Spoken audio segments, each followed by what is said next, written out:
Premièrement, félicitations à tout le monde. C'est ça qui est le plus important aujourd'hui. Deuxièmement, il y a une chose qui a été oubliée. Je suis père de 5 enfants. Et c'est ça qui est le plus important.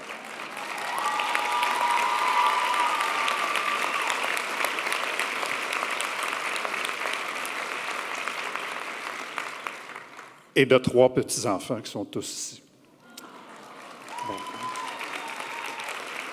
Il ne faut pas monter en épingle tout ce qui a été dit à mon sujet. Je suis vraiment, comme aurait dit Robert Charlebois, un GBO, un gars bien ordinaire. Mais étant en mathématiques, je dois vous annoncer que ma présentation va durer 9 minutes et 23 secondes. Okay. Alors, permettez-moi d'abord de remercier du fond du cœur l'Université du Québec en Outaouais pour l'insigne honneur qu'elle me fait en me décernant ce doctorat honorifique. La reconnaissance peut venir de n'importe où à travers le monde, mais quand elle vient chez nous, elle a quelque chose de spécial et d'irremplaçable. Merci au recteur de l'UQO, M. Harrison. Merci tout spécialement au département des sciences administratives. Merci également à la présidente de l'UQ, Mme Beauchamp. C'est super apprécié. Je n'ai pas à vous cacher mon affection profonde pour le réseau de l'Université du Québec auquel j'appartiens. Il facilite énormément l'accès aux études universitaires des jeunes de toutes les régions du Québec et pas seulement des grandes villes. Je crois discerner 2 choses dans cette marque d'appréciation que me fait l'UQO. Premièrement, l'Université reconnaît que la science, ce n'est pas seulement les trous noirs, la supraconductivité et la génomique, mais aussi la science de l'homme et de la société. Dans mon cas, l'économique, c'est la science de la maison. Économique, comme vous savez, vient du grec « oikos » qui veut justement dire « maison ». J'ai consacré ma carrière scientifique à un tas de sujets qui nous touchent de près, comme le chômage, l'inflation, les salaires, les taux d'intérêt, la croissance, le vieillissement, l'assurance chômage, le salaire minimum, les finances publiques, les garderies, etc. La maison, justement. Deuxièmement, l'Université reconnaît qu'Albert Einstein avait raison de dire que la science n'existe pas et ne peut aider vraiment tant qu'elle n'est pas communiquée clairement et au plus grand nombre. Je me suis en effet impliqué à fond dans la vulgarisation scientifique. Rien de plus tripant que de présenter un jour un séminaire scientifique à l'Université d'Oxford en Angleterre et le lendemain une conférence à la Chambre de commerce de Beauceville, de faire une présentation technique à la Banque du Canada, ce que j'ai fait cette semaine, et le lendemain de rédiger ma chronique mensuelle pour le magazine L'Actualité. Parlant de l'actualité, n'oubliez pas de renouveler votre abonnement. OK. Pour Noël, ce serait un beau cadeau à faire à vos parents. Il est impératif que nous fassions un effort individuel et collectif accru pour développer la culture scientifique chez nous et chez nos enfants.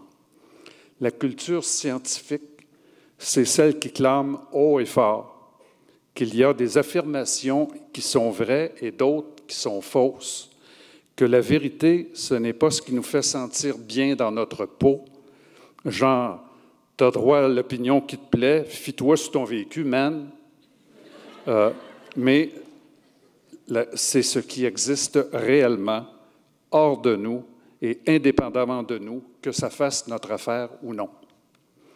Je rêve que nos meilleurs communicateurs scientifiques, comme Martin Carly et Pierre Chastenay à Télé-Québec, Charles Tisser et Yannick Villedieu à Radio-Canada, ou Valérie Borde et Dominique Forgette à l'Actualité, finissent par acquérir ne fût-ce que le tiers de la popularité de Véronique Cloutier, Louis-José Houd, Guylaine Tremblay et Louis-Jean Cormier.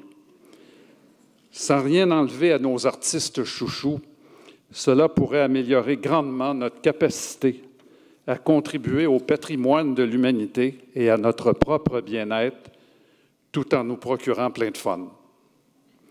Je ne veux pas vous laisser sans vous donner un exemple de vérité scientifique sur un sujet brûlant d'actualité, l'état de l'économie du Québec.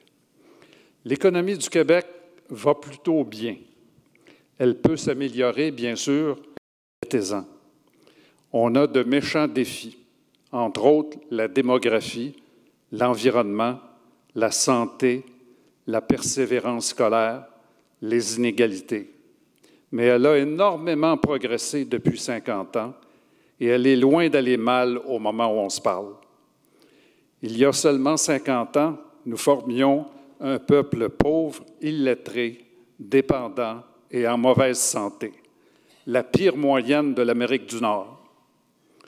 Le salaire moyen des francophones au Québec équivalait à 52 % de celui des anglophones. Aujourd'hui, le salaire moyen des francophones est supérieur de 8 % à celui des anglophones au Québec. En 1960, la richesse du Québec accusait un retard de 18 % sur celle de l'Ontario.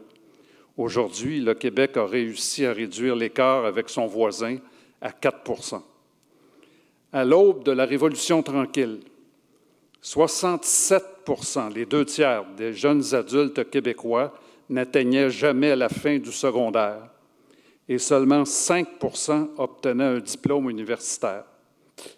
Aujourd'hui, 90 % ont un diplôme du secondaire ou du professionnel et 32 % ont, comme vous, un diplôme universitaire en poche.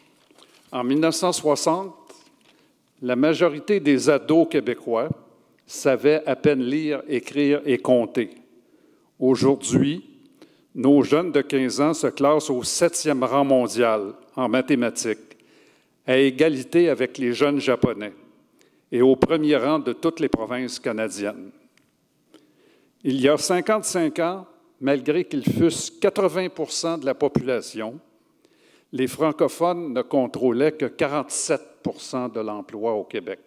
Aujourd'hui, ils en contrôlent 67 %.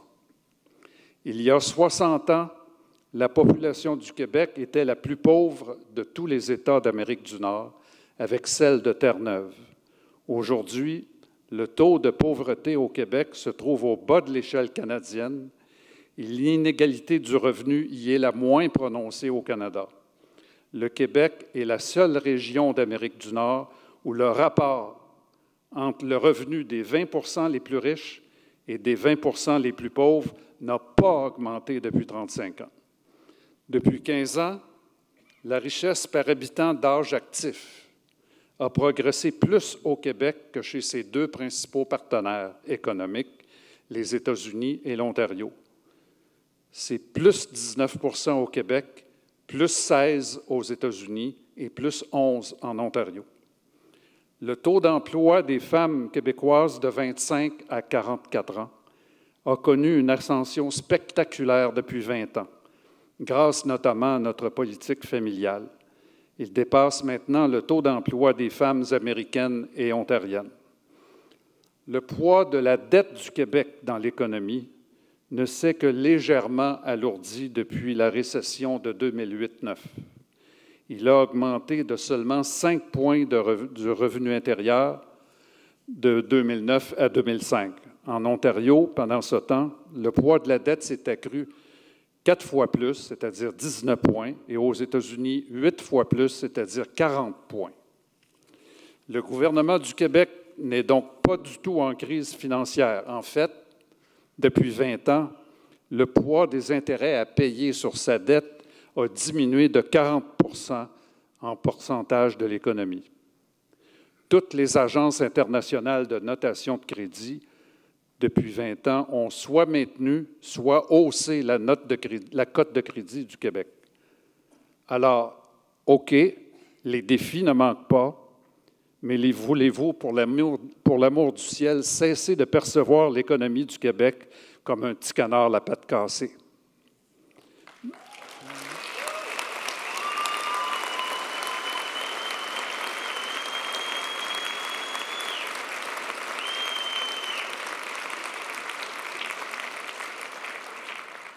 Je ne dis pas ça parce que ça vous rend confortable, là. Je dis ça parce que c'est la vérité. Dans votre génération, votre champ d'action va être la planète entière. Soyez-en fiers. Il y a des choses extraordinaires à faire et à voir partout. Allez au Népal, en Patagonie, au Mozambique, en Alaska. Évidemment, faites attention aux avalanches au Népal, aux tremblements de terre en Patagonie, aux scorpions au Mozambique et aux bandes de loups en Alaska. Mais ayez à cœur de revenir chez nous pour admirer le calme du lac Waro, faire du rafting sur la Jacques-Cartier ou la Rouge, arrêter voir une pièce au Théâtre du Pic, aller chasser l'orignal en Abitibi, vous reposer dans les Chic-Chocs et encourager l'impact au Stade Saputo. Tout cela, c'est chez nous et c'est beau.